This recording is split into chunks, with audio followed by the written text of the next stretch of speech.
Welcome back to This Week in Film. It's the weekly podcast where we get together and talk about the movies we've seen over the past 7 days. I'm Nick Panunto, joined as always by Midwest Matt Lauer. Matt, how is it going? Going swimmingly, Nick. How are you? I'm terrific. Thank you for asking. You're welcome. I assume you've seen some movies this week?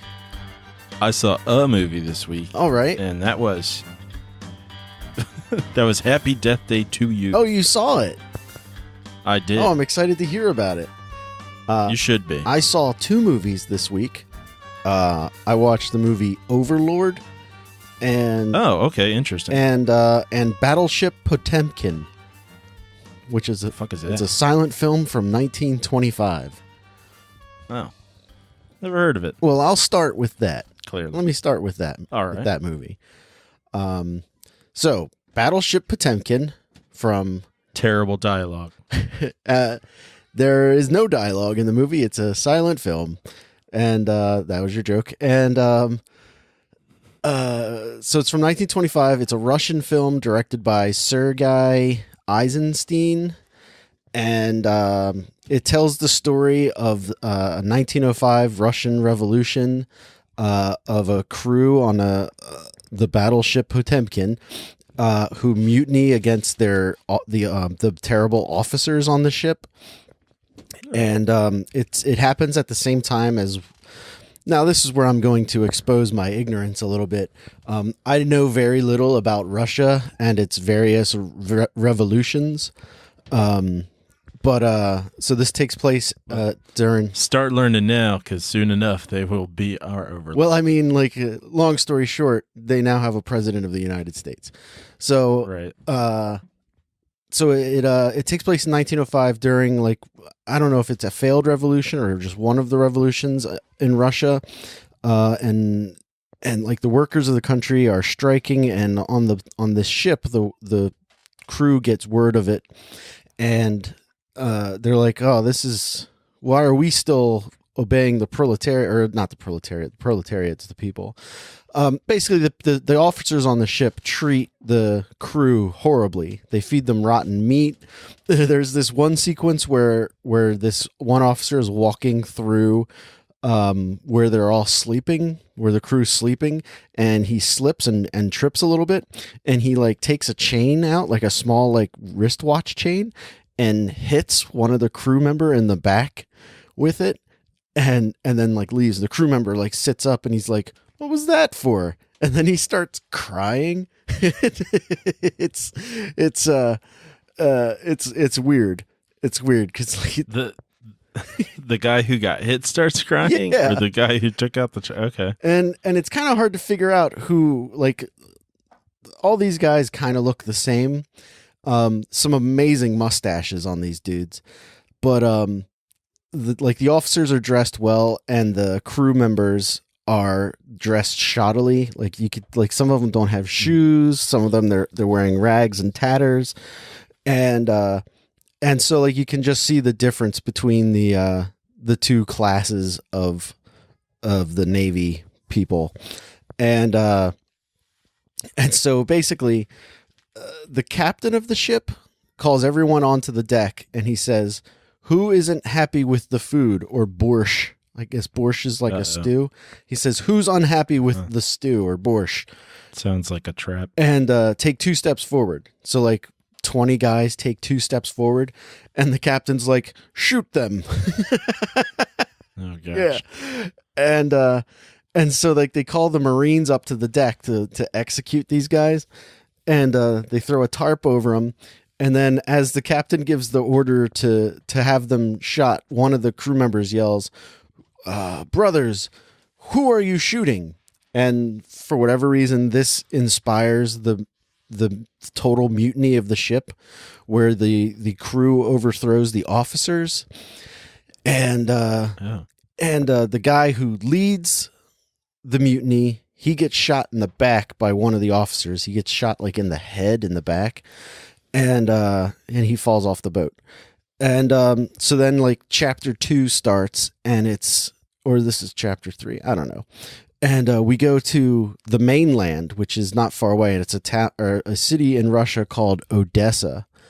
And I guess this is like one of the sites of the revolution, and the people hear about how the Navy mutinied against their captain, and they're like, this is great, let's all go out to the ship. So they go out to the ship and bring tons of food, and they're like, yay. And then there's this really cool moment where it's a black and white film from the 20s, and they raise the flag of victory, and it's a red flag, like this red cartoon flag comes up, and I was like, oh, neat. I didn't see that coming. Like, so the flag's actually red, yeah, but it's kind of drawn in. Yeah. Huh. And so with the telling them to shoot people and whatnot, are those like dialogue cards? Yes. Like other silent films? Yeah. Okay. And they're all in Russian. And so I started this movie, and the first title card's like a full screen of text in Russian. And I went, well, I'm going to need subtitles. so I got the subtitles on, and I was watching it. But back to the story is so the people are like very supportive. They bring fresh food and pigs and birds to the ship for them to eat. And there's like this long drawn out of sequence of everyone on land waving to the ship, and then the ship waving to the land.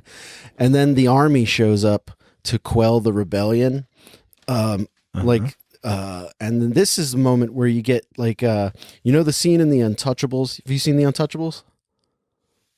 Yeah, I think I saw it like last year. Oh, really? For the first time. That's a Kevin Costner movie that I do like. And yeah, that's a decent movie. There's the scene where like the baby carriage is going down the steps while they're having the shootout. Yes. That is from this movie. Battleship Potemkin did it first, and The Untouchables is paying homage to it. There's like this scene where like all the people are on these steps of the city, and these steps, I know you haven't seen it, but there's a Fast and the Furious movie where the runway is like 40 miles long, and that's what these steps are like. It's like like never-ending steps, and these soldiers show up and start executing people in the crowd, like just shooting people to disperse them. And this one lady gets shot in the face, and she falls backwards and knocks her baby down the steps, and the carriage goes down the stairs. And then we go back to the ship, and the Navy is coming to quell the rebellion on the ship to stop the mutiny. And just as the movie's going to like full climax, like, oh, we're going to have this huge naval battle, the other ships let them go because they agree with them. Oh, okay. Yeah. So there's like a quiet rebellion amongst the people who were supposed to be stopping the overt rebellion. Yeah. So like there's like the one mutiny led to more mutiny. So okay. Yeah.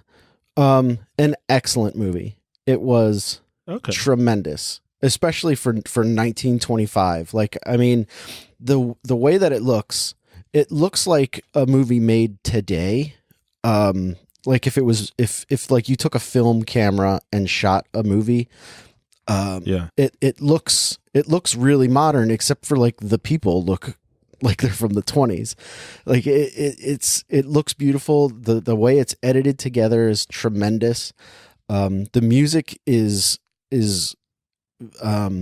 great. I'm trying to remember what the theme to it is, and of course I can't remember it, but it's a theme that you've heard like a million times. I'll probably think of it once we end the show. Look up the Battleship Potemkin theme on YouTube, and you'll be like, oh, that's what that music's from, and it's terrific. The music is the dialogue of the movie, and the music just keeps getting faster and faster as the movie's going on, as like the intensity builds up. And it is a wonderful movie. I really enjoyed it. Now, keep in mind, it is total propaganda, like total Russian Revolution propaganda. From the 20s. Is that how you got it? It just showed up in your Facebook. Yeah, right. And like, I mean, like the movie opens with like a quote from Leon Trotsky, and I don't remember what the quote is, but there's a lot of controversy around the movie. Like, it was banned in Britain until the 50s. Like, it was banned in a whole bunch of countries for like 30 years because the governments were afraid that it was going to inspire communist revolutions. So like the story of the movie is fascinating. I was reading on Wikipedia after I watched it. Goebbels, the German propaganda guy, the Nazi propaganda guy. Yeah. He really liked the movie. He was like, wow, you can really tell some inspirational stuff with this. This gives me a lot of great ideas. Oh gosh. Yeah. So like Goebbels was inspired partly into it. And then I read on the Wikipedia below that the guy who directed the movie was like, you can just go to hell, Goebbels. There's no such thing as nationalistic socialism or something like that. Like whatever the Nazi party stood for. He's like, that's an oxymoron. It doesn't exist. You're awful people. And then like and I was reading in the Wikipedia again, like some of the characters in the movie, like there's this one young guy who's like whipping the crowd into like a frenzy to rebel. He was later executed as part of like one of Stalin's cleanses and stuff.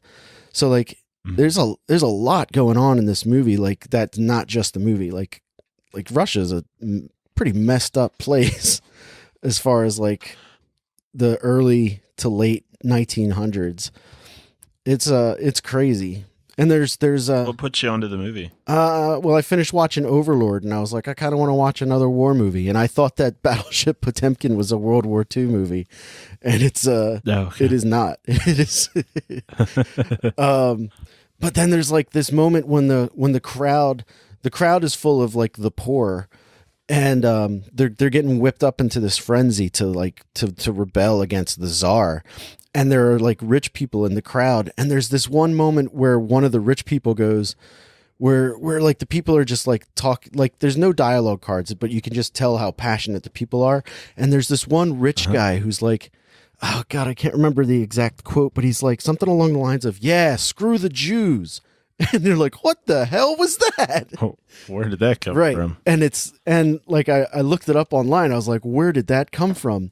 And like the idea behind it is that the guy was trying to redirect the crowd's anger at the Jewish population away from the rich population.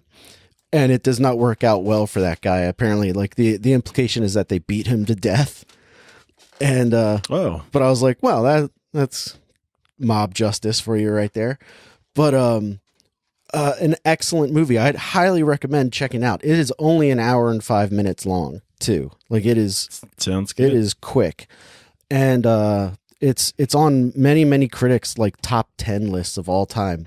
It was really good. Like I kind of want to watch it again after having read the Wikipedia page on it, just so like I could understand a little more about what's going on. But yeah. Battleship Potemkin, definitely check it out. Okay. Just for the music and the editing alone, it's crazy. Like that end sequence is really, really intense. And then for nothing to happen is a little disappointing, but it's like crazy intense. Well, I will, I'll put that on my list of things to see because it sounds pretty good. Yeah, it was fun. Check it out. Yeah, you're going to have to stop saying that because at some point I'm going to not know when you mean we should check something out or not. But I'll take you seriously on this one. Okay. And then did you watch Overlord yet? I did not. Oh, well then, I don't know. But you don't have to be completely careful with it as far as like spoiling stuff goes. Oh, okay. Well then I guess we should save it for the end then. Okay. Well, then, in that case, I will tell you about Happy Death Day to You. Oh, right. And, of course, because I went to the movie theater, that means there's a preview corner. Brought to you by the Big Ticket. Yeah, and this time it has a couple movies that weren't in other things I saw previews for before. All right, new previews. Some of them, not a lot of them. Yeah, so preview corner. The first one is I saw the preview for Child's Play, which I had been hearing about. There's a new Child's but Play? I had not seen. Yeah, they're rebooting Child's Play. Oh. And it's got I can't remember her name now. Dang it! I thought I'd remember that. I think it's the actress that played Beth in Life After Beth. Aubrey Plaza. Yeah. I think she's the mom, and which is weird because seems really young. But that's probably because I still haven't come to terms with being 37 yet. But anyway, so Child's Play. There wasn't a lot of plot shown in the preview. Which, I mean, there might not be much plot other than that the toy doll goes around killing people. But it looks like it's meant to be a lot darker than the original. Like the original Child's Play was kind of a tongue-in-cheek horror. This looks like they're going, I don't know, like maybe it's got a similar feel to like the new It movie, and they did It a couple years ago, or maybe last year. Yeah, it looks kind of intense. I think I've only seen part of one Child's Play movie, and I think it was whatever one where Chucky goes to military school, and like he enrolls. I don't know. There's something going on with like young men and military. Like I don't want to say kids, but not quite adults. And yeah, like a boarding school. Yeah, and the only thing I can remember about the movie is I think someone jumps on a grenade to save everyone. That's the only thing I can remember about any Chucky movie. I don't think I saw that one. Yeah. Does he still look the same, or did they change the way the doll looks? It's funny you should ask, because I feel like I should be able to answer that. And at the same time, I feel like I didn't actually see Chucky in the preview. Mm-hmm. And I may not have actually seen Chucky. I might have seen him like you might have seen him from the back. So yeah, they might be trying to hide the design a little bit.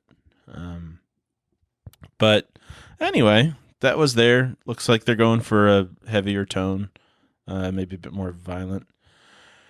And I don't even know if there's actually any dialogue in it. There might have been a little bit, but it was a pretty long preview for having so little information in it. Yeah, just looks dark. Then I saw a preview for Dennis Quaid is a creepy old man, aka The Intruder, which I had seen a preview for before, but this time it occurred to me that I feel like you see the entire movie in this preview. Oh yeah. Yeah, although I still kind of want to see the movie, so I guess it doesn't ruin it. But as I was watching the preview, I'm like, okay, wait a minute. I feel like I know what Act 3 is going to be, and now I think I'm seeing it. And then I saw a preview for a movie that I would call American Idol the movie, but that is actually called Teen Spirit. And it looks like you're following a girl who I guess the actress must be Dakota Fanning's sister. Through her South Dakota Fanning. Precisely. Yeah. You're following her through like her career in like American Idol or something like that, but they kept playing this music, and I was at the theater for a horror movie, so I had just seen a horror preview or two horror previews, and they were playing this music that I'm like, I'm waiting for the turn, for it to be like, this was a girl who's going to be a pop star and blah, blah, blah. And then this guy shows up, but it never happened. So in the middle of all these previews for horror movies, there's a preview that's just a movie about a girl winning American Idol. So you're just waiting for her stalker to show up at night, kind of a thing. Yeah. Like for something to go south, and it just doesn't happen. But at like the whole preview, like it didn't seem like it was just me it seemed like it was me and the musical score conspiring to psych me out. Because seriously, they're like, the dun dun dun, that was kind of there, like the ominous violin dissonant chords and stuff. But then it just ended, and it's like, yeah, go see this movie. So I don't think I will.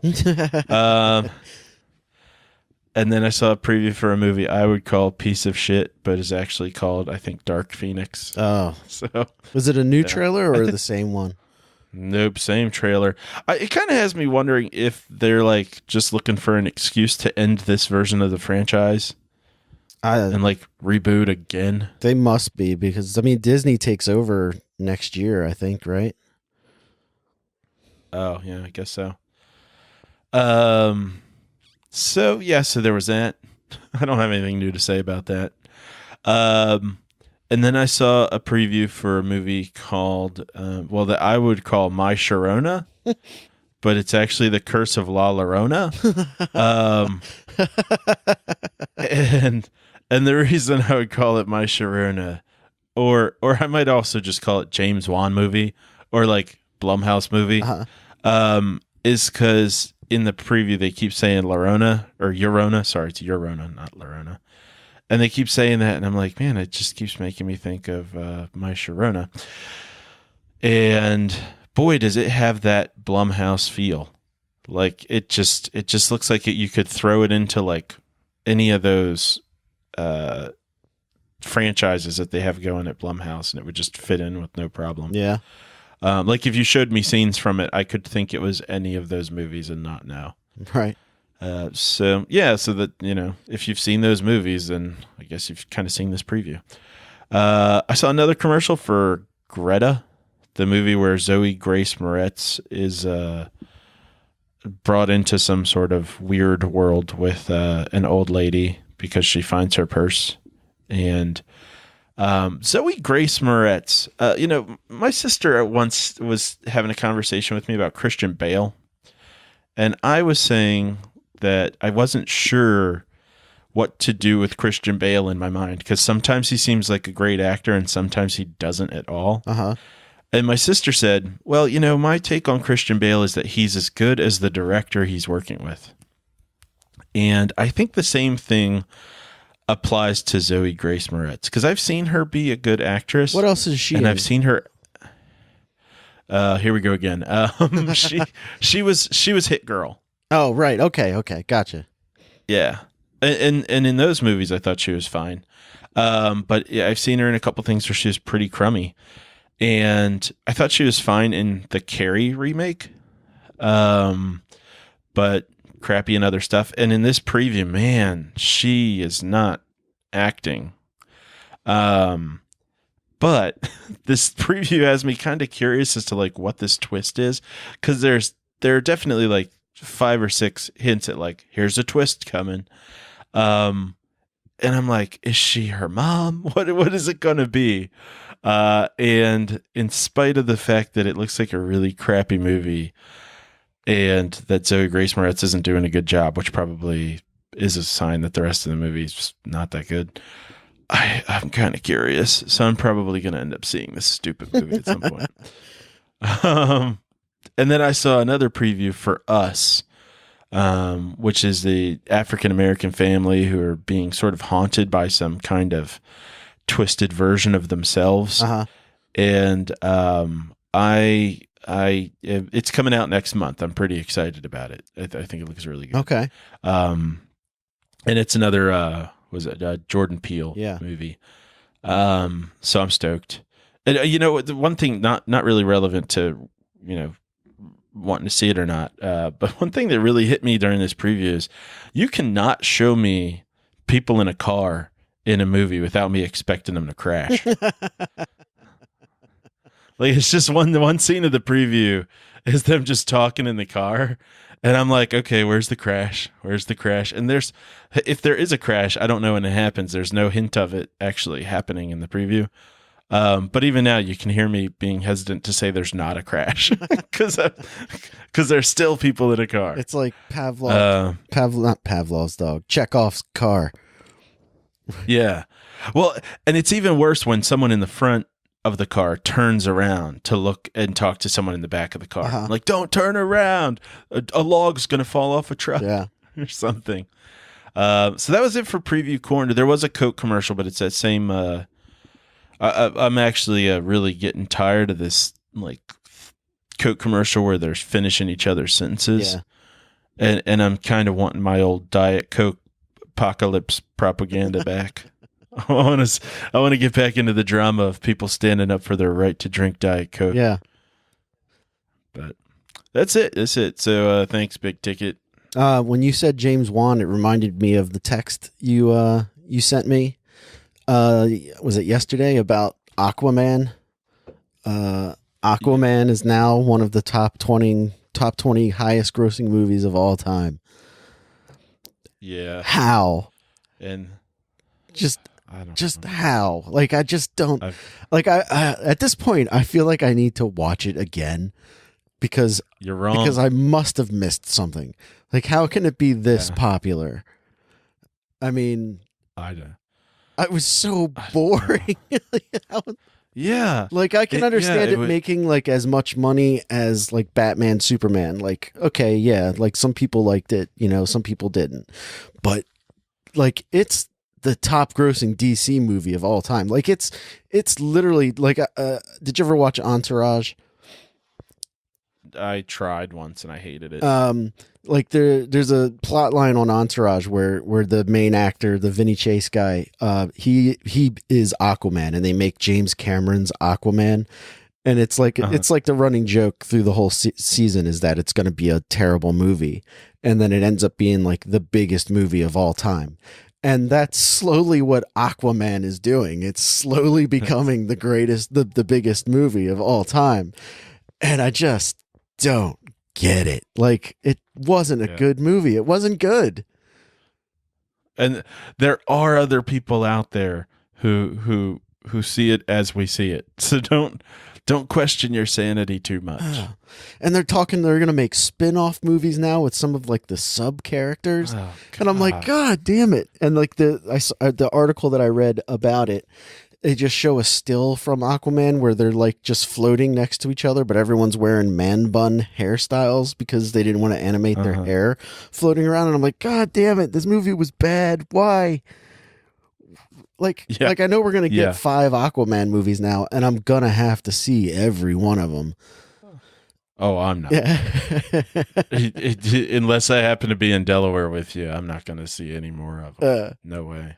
Oh man, not a chance. And you're right. Like, how are they going to make movies from sub characters when the main characters felt like sub characters in the actual movie? Yeah, there wasn't any depth to anybody. Like, nobody was a solid character. No, it's just like they should have just called the movie like, here's Jason Momoa being Jason Momoa. Yeah, that's about it. Yeah. But apparently James Cameron has jumped in on the sharing thoughts about Aquaman and been pretty critical because he's all about using water. Yeah. He's been kind of critical about how it actually looks really shitty. Yeah. Okay, great. And like, it doesn't look at all like people are actually underwater. No, it doesn't. I guess some of the Avatar movies, And by the way, while I'm saying this, and I'm excited that James Cameron's speaking out against Aquaman, by no means should anyone take that to mean that I think there should be 5 Avatar movies. Oh, good, because there's going to be 6 Avatar movies. Oh, good God. They're making like apparently the 3 of the sequels like right now. Like they're making the 3 sequels right now, and then depending on how they do, they'll make the other 2. Well, I guess some of them are going to take place underwater, and James Cameron's going to show how it's done. So, look forward to that. Yeah. And actually, there is part of me that is sort of looking forward to that, because then people who are like, Aquaman's really good looking can go, oh, wait, actually, this is shit. Yeah. These are lots of colors, but this doesn't actually look good. Yeah. Yeah. So there's a bullshit corner. We'll be revisiting that anytime we talk about Aquaman. Yeah. All right. So happy death day to you. Yeah. And listeners, if you didn't hear it, Nick and I reviewed the first Happy Death Day a couple weeks ago. Mm-hmm. And the plot of I'm going to struggle a little bit to not spoil things here, okay. or I'll manage not to spoil things, but it'll be a little hard to share the plot without doing some spoiling. So I'm going to review the first one a little bit. So Happy Death Day is a movie wherein, like Nick said, it's horror Groundhog's Day, wherein this young lady keeps waking up and being murdered at the end of the day, and then waking up and reliving the same day. Yeah. So this is the follow-up to that. And it has a lot of the same basics in it, and there is repetition, but it's also, it goes in a lot of directions you might not expect. And the movie itself somehow has the same sensibilities in terms of its kind of tongue-in-cheek humor. I mean, the tongue is still firmly planted in the cheek. But it goes in a lot of different directions and has a lot of different sort of content to it.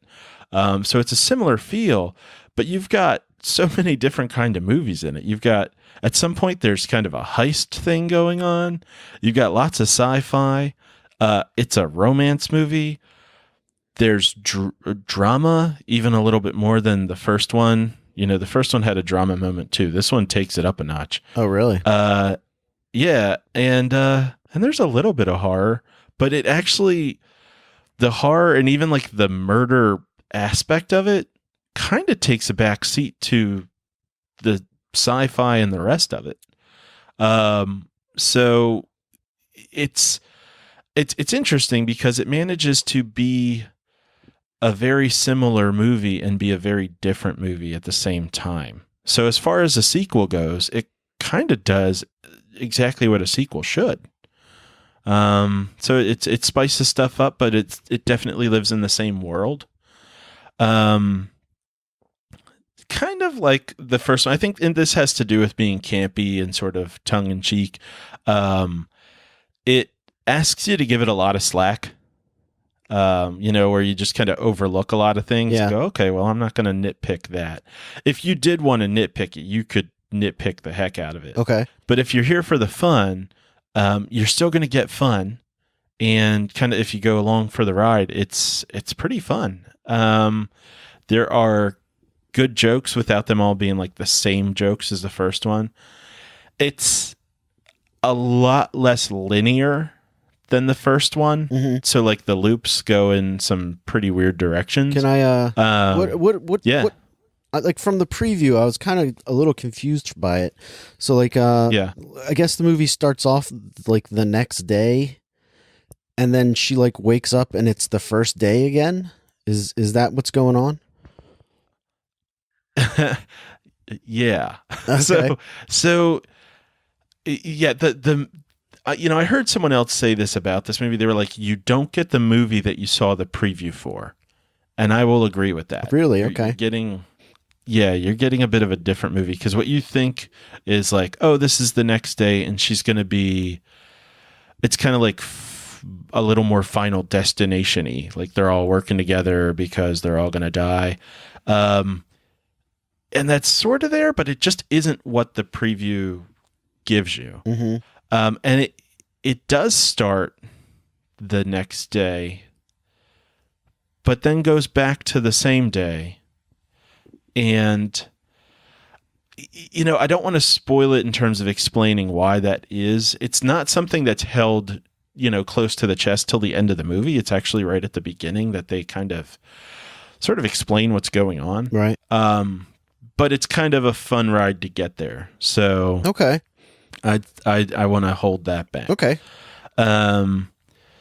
So, and there's one thing that I think I can say, and that is that the explanation that they give you doesn't really make any sense in terms of it having anything to do with dying or being killed. Okay. So that's, if you're like, well, how does that explain it? that's a question you probably should have right now. Okay. So it's I'd probably say it's not quite as good as the first one, but there are some jokes in here that are maybe even funnier than some of the ones in the first one. And oh man, there's one question I have, but I can't ask that without spoiling. So, if you see it, you might walk away going like, wait a minute, why isn't there a big issue that the main character would run into in some of these repetitions? So let's see here. What can I tell you? As far as like the first movie goes, where they say like there's sort of a damage conceit, like every time she dies, she's actually getting injured. Yeah. And you and I had both commented on that, like that's a thread that gets dropped in the first one. Yeah. I thought it was something that was going to come back in this one. And then about halfway through the movie, I literally was writing it in my phone. It was like, gets rid of damage conceit. And then 2 seconds later, it comes into the movie, and I just wrote, just kidding, next to that, because I was like, okay, never mind, it's back. And they take it a little bit more seriously. So, oh yeah, by the way, side note, Jill was completely right about the one girl's neck being really long. Talking about one of the actresses. The roommate? Yeah. So yeah, super long neck on that one. And I think she's the daughter of some like Matthew Modine or somebody famous. Really? Yeah. So, yeah, it uses a lot of its slack, but it's lots of fun, and the performances are good. There's a teacher in this one who is just awful. I mean, the character's supposed to be really annoying, but the actor's also doing a really bad job. But the collection of friends are still, they're doing fine. The actors are good. Uh-huh. The young lady who's the main character, what's her name? I think it's Jessica Roth. Something Roth. She is still really, really good. She's right on point, and I'm embarrassed to say this, but there's a moment where it is getting dramatic, and like I was tearing up because she was just really pulled me in. And I've seen a lot of people in movies cry. Uh-huh. But she manages is something that I don't think I've seen before, which is like her eyes turn red. Like they redden up. Usually if someone's crying, it's like a tear goes out of their eye and it's nothing else is really happening. Her eyes are just, they're getting irritated. Oh. And red when she's tearing up. And I'm like, man, this movie just went in a whole different direction, but good Lord, I am with it. And I think it's just because she's so, I don't know, she's charming and just a really fine actress. I really hope that she goes into a lot of other stuff. Yeah. Because so far she's only been in these movies and La La Land. I never saw that. So I never did either. So yeah, so if you enjoyed her, I know you enjoyed her performance in the first one. I thought she was wonderful. More of that. That's great. That's terrific to hear. Yeah, and there are a few questions that are kind of philosophical questions that are raised in the movie that don't exactly get processed through in the movie, but they're still kind of interesting. Like some stuff happens in the movie where you're like, she's reliving some experiences and the things going on around her are different. And you go, well, what does this mean then? If the context is so different, is she the same person? Like if she's walking into this situation thinking it's one situation and you go, oh yeah, well you should totally handle it this way. But then she finds out a couple things are different. It's kind of unsettling and disorienting. It makes you go, oh God, like it almost feels like it's by accident, but maybe it's just because it's organic. But I think I found myself anyway going like, oh God, I don't know what I would do in that situation. Yeah. And feeling really confused and disoriented and going, hey, that's pretty effective for this movie. Because she's kind of, at least earlier in the movies, had to go like, what the heck's going on here? And in that moment, she's going, hey, wait, this isn't what I expected, even with what I've learned already. And I'm right there with her for that, too. So I really enjoyed it. And even as I'm talking about it, I'm like, maybe I did like it more than the first one. I feel like I kind of need to watch the second one again now that I've seen it. But I would definitely recommend it. If you can't get to the theater to see it, I don't know that would be a problem. Mm-hmm. There's nothing you necessarily need to see on the big screen, but if you get a chance to watch it at home, definitely do. If you're interested in seeing it in the theater, go for it. And if it's like a date movie thing, definitely go. Yeah, because even if you're not someone who really enjoys horror, or your date's not someone who enjoys horror, the horror part's pretty mild. So that's it. Happy Death Day. Huge recommend. Or Happy Death Day to you. What letter grade would you give it? I would probably give it a I think I'd give it a B. Okay. That's pretty good. And with the whatever low points or lulls or whatever that might not have it be higher, they're really made up for by the high points. Okay. Yeah. Yeah, I can't wait to see it. Like, I really enjoyed that first one, like we talked about on the show, but the sequel looks like it's just as fun, so that's cool. Yeah, it's a solid follow-up. That's great. Do they leave the door open for more sequels at the end? I left the theater without thinking that there would be a post-credits scene, but apparently there's a mid-credits scene that specifically is setting up a third one. Oh, really? Okay. And and I read about it, and there was something that from nearly like the very beginning of the movie seemed like it was going to be a big plot point, or its own plot. And then at the end of the movie, I was like, man, they totally dropped that thread. They never came back to it. It sounds like in the end credits, they're like, oh yeah, by the way, that thing. Oh, okay. That's probably going to be in the next movie. And I'm nervous that they couldn't do as good of a job on a third one, but seeing as how this one was a solid follow-up, I'll definitely be back in the theater for a third one. Oh, wow. That's a huge recommend from you then. Yeah. Yeah. Great.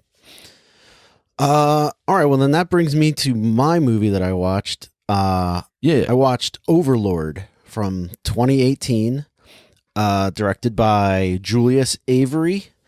It tells the story of these World War II. It's leading up to the D-Day invasion, which is why the movie's called Overlord, because the invasion of D-Day was called Operation Overlord. Or the D-Day invasion was called Operation Overlord. And the leading up to it, they had tons of paratroopers go into northern France to try and soften up the German lines for when the invasion truly happens. And that's the story of this movie, is this paratrooper team of guys are dropping into northern France to try, and their mission is to blow up this church that has a radio tower in it, and for whatever reason it needs to come down. The movie stars let's see, what's his name, Jovan Adepo, Wyatt Russell, and Matilda Olivier. Is there anything that we might know those people from? No. But the acting in this movie is terrific. Really? Yeah. And if I'm going to get into spoilers for the movie, because let me put it this way: if you don't know anything about this movie, just go see it based on what I just said, and then just sit back and enjoy the ride.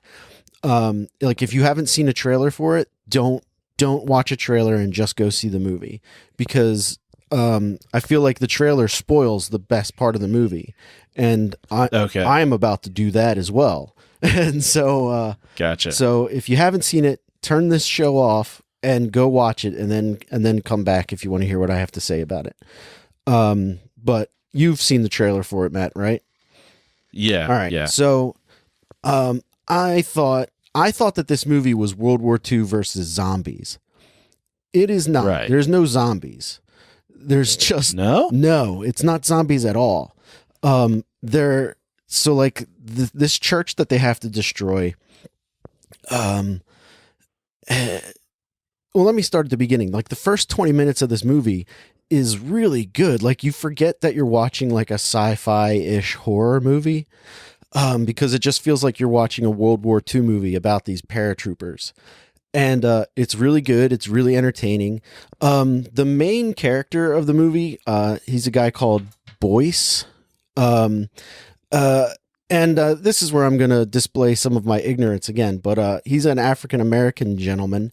And I don't know that in World War II that they had desegregated units.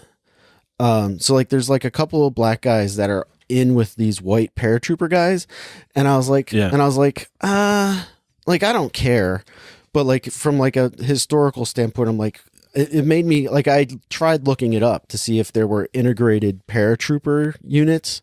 Yeah. And I couldn't find anything, so I could just be wrong. But I don't care. Well, I know that there were companies that were only African American. Yeah. But I don't know that means that there weren't any who weren't. Yeah. So I guess I can't help out on that. And the only reason that I bring it up is because the whole movie, you just keep expecting the guy's race to be an issue. Because they come in contact with German soldiers, and like they mention at some point, like one of the characters is Jewish, and he's like, "What are we going to do? Like if these Nazis catch me, you know what they do to Jews," and the guy, and you're like, "Yeah, that's terrible."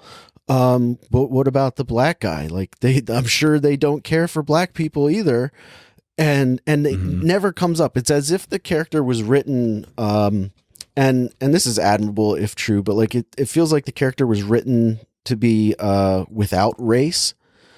So like it could just as easily have been like a white guy or an Asian guy playing the same character, and you would have had the same result, which is good. Like it doesn't have any of the, like I kept waiting for the race cliches and they never happened, which was refreshing, but also distracting, if that makes sense. I think I follow. Yeah. But that's that. So then their mission is to destroy this church. So they get into this small town, and it's the eve of D-Day. They have like 6 hours to blow up this church. So like that's their ticking clock, is they got 6 hours to blow up the MacGuffin. And they get inside this church, and in the basement of it is like the radio control tower, but like right next door is this science lab where this German scientist is experimenting on people, and he's just making like monsters. And basically what they invent is this serum that brings people back to life. And so like there's like, but not as zombies. They're not, I guess you could call them zombies, but they're not like zombies.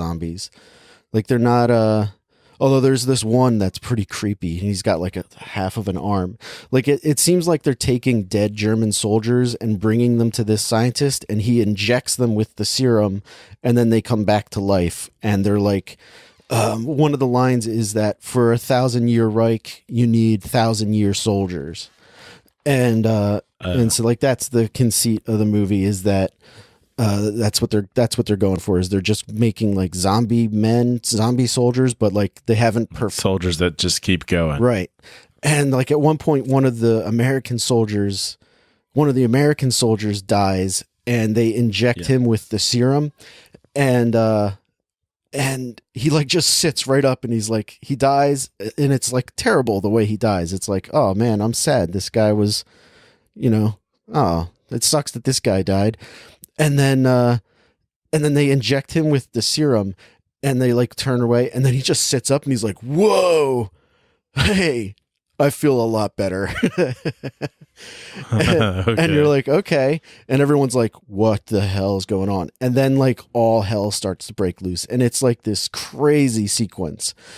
And so like the horror aspect of the movie is great. There's a lot of crazy gore. The movie's like a hard rated R, which is awesome. Like I had to go back and check to make sure that it was rated R because there's some crazy ass stuff that you see, and I was like, this isn't PG-13. And it was a lot of fun to watch. I would highly recommend checking out Overlord. And if you've listened to me at this point, that's a shame if you don't know anything about it, because I wish I didn't know anything about it going in. Because like the first half of the movie is just like a World War II movie.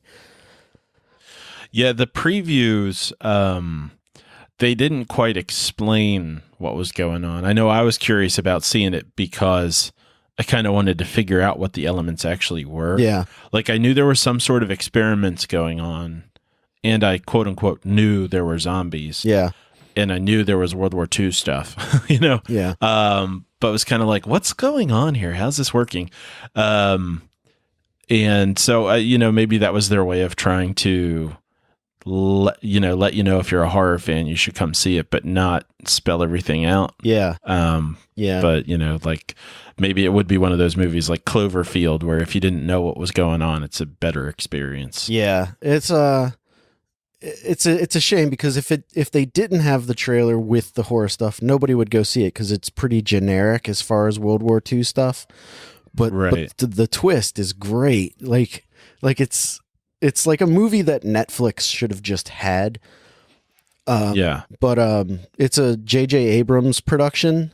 He was one of the producers on it, and the movie, it looks terrific. Like it looks very good. The special effects are great. There's a couple of wonky special effects here and there. Like at one point, one of the characters gets super strength and he like crushes this steel canteen, and it looks really fake. And I'm like, why didn't they just give him like an aluminum canteen that he could just crush with his hand? Like just make one out of a can. And like that was a little distracting, but then like some of the other special effects are like crazy cool. Like there's this one, I don't want to spoil it for you, but like there's this one that is just like horrifying, and the main character sees it and he's like, what the hell is that? And he like runs away, and then like he gets back to his group of soldiers. And they're like, so you made it inside the church? Like, what kind of stuff's going on with the radio tower? Because they don't know anything about the horror. And he's like, there's more than a radio tower down there. There is so much more. Then he's like, and then he starts describing the horrible thing he saw, and they just kind of brush it aside, like it's nothing. Like you would. Yeah. And then like, okay, this guy's lost it. And then they go back to the same area later in the movie, and you can like see on the guy's face him looking around for the thing that was there. Yeah. But it doesn't come back, which is disappointing. Like I was hoping he would be like, I told you it was there. but you don't see it again.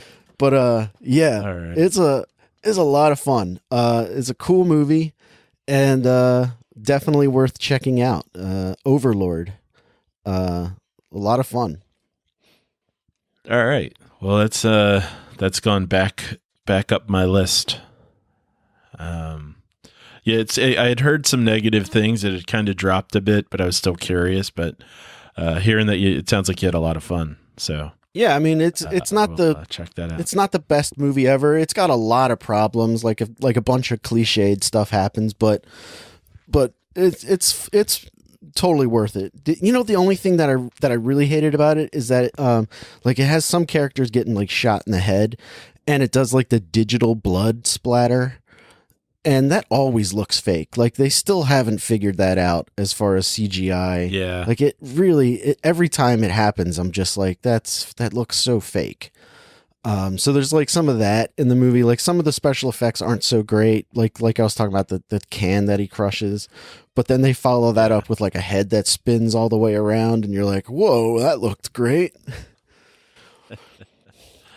But is it are there comedy elements to it, or is it just kind of talking about it that it's making you laugh? There are a few lighter moments, but I wouldn't say comedy moments. Okay. Yeah. There's a kid in the movie, and he's not annoying at all. Good. Like the key to having a young kid in a movie is to make him French and he has no lines. Okay. Yeah. Okay. Yeah. There's another way to play it too, but I'll leave that for when you see the new Halloween. Okay. Yeah, I need to watch that. I almost watched that last night, and then decided to watch Overlord. I'm almost 100% sure that when you see it, you're gonna walk out going, the best part of that movie was that little kid. All right, Matt, that brings us to the segment on the show where we address our movie ranking list. Right. So if you're unaware, dear listener, since the end of last year, we've been tracking the movies that we watch on the show, and we're ranking them. And the rules are simple. You pick on the list where the movie goes, and it's either better or worse than something else already on the list. And once you pick it, it's locked in there. And the only way it goes up or down the list is if it's better, or if the next movie is better or worse than it. So, Matt, where would you put Happy Death Day to you? I was nervous about putting this on the list because I was like, oh man, I feel like I'm gonna have to put it pretty far from the first Happy Death Day, and I don't really want to end up doing that. Uh-huh. But now that I'm looking at my list, I don't have to do that at all. It's better than Bumblebee, and it's not quite as good as Happy Death Day. Oh, so it's going right between those two. All right, sequel right after the original. Yeah, Happy Death Day to you. And what week is this? I don't know. Is this week 104? It is week 104. My, how time flies. 104. All right. Now it's my turn. Go away, keyboard. Click the check mark, back it up, and into my list. So I saw Battleship Potemkin, and I am going to say that it was better than, oh boy, was it better than Predator? I'm going to say it was better than Wreck-It Ralph, but not quite as good as Predator. Into the new number 8 spot. Come on. Battleship Potemkin.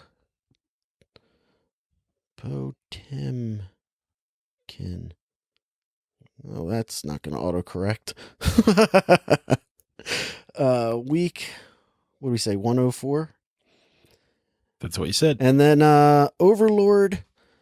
You know what? I think I'm going to do what you did. I'm going to put Overlord. You know what? I'm going to move it down. I'm going to put Overlord in between Dancer in the Dark and Happy Death Day. It was a little better than Happy Death Day. Into the new number 11 spot. Overlord. Week 104. Great. All right. So that brings me to my next point, which is going to start our little plug segment. If you're unfamiliar with the website Letterboxd, Letterboxd, there's an app and a website. You can find us on there at letterboxd.com/thisweekinfilm. And it's like basically a social network for movie fans. It's great. It was just recently brought to my attention by a friend of ours, Pat Shields. And it's great. If you want to see our lists, you can see it there, complete with like movie posters and everything. So there's like my list, Matt's list, and like all the movies that we've covered as far as the website has I've built them on the website. So like check out letterboxd.com/thisweekinfilm. Try and engage with us over there. It's really a cool website, and I'm still just kind of getting my feet wet with it. But I imagine we'll be posting some stuff there as time goes on. And then in addition to that, check out thisweekinfilm.com to find all of our other listings. The website is all back up and running. And that's really all I have to plug. Matt, anything? Well, I guess there's not so much time left to see this, but for any listeners who are in the Chicago area, now I'm having trouble remembering. I think it's the Chicago Musical Theater Festival up in Edgewater. Last night I saw right. Oh, hold on. This is starting our there. new podcast, This Week in Theater. I saw a musical called Oh Hi Johnny, which is a musical about The Room. Yeah. You know the Tommy Wiseau movie, The Room? Of course. It was actually pretty darn funny. And for a local theater group, kind of a small project, not only was the script much more entertaining than I would have anticipated, but the performances were really good. The folks that were in it did a really good job, and there was a lot of, there are a lot of jokes that are for people who know The Room, just in terms of like, the lines that they borrow, and stuff that you get to see played out. But there's also a lot of people on stage reacting to the things as they're happening, that were really funny. So like there's one point where a guy's singing a song to I guess it's the actor that plays Mark. So it's a guy playing Greg Sestero, I guess, who's playing Mark. And he's singing to one of the other characters, the one who plays whoever plays Lisa.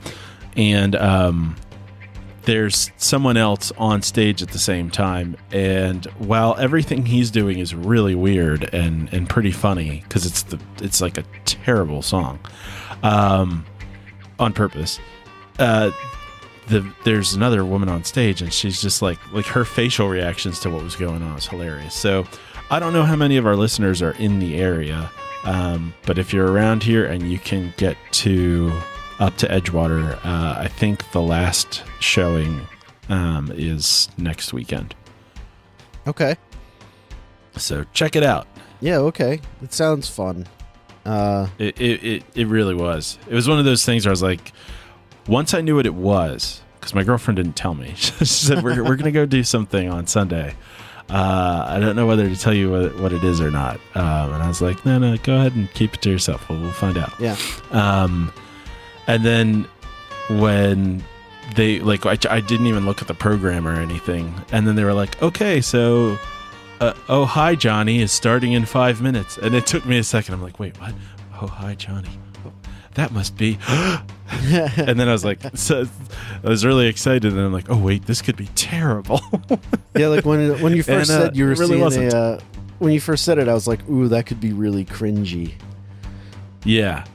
Yeah. And for the first maybe 4 or 5 minutes, I was like, I don't know about this. And it really it hit some good marks. Oh, so great. Good on them. Oh, that's good to hear.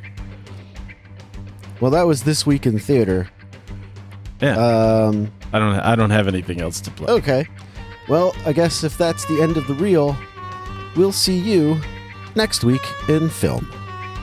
See you then.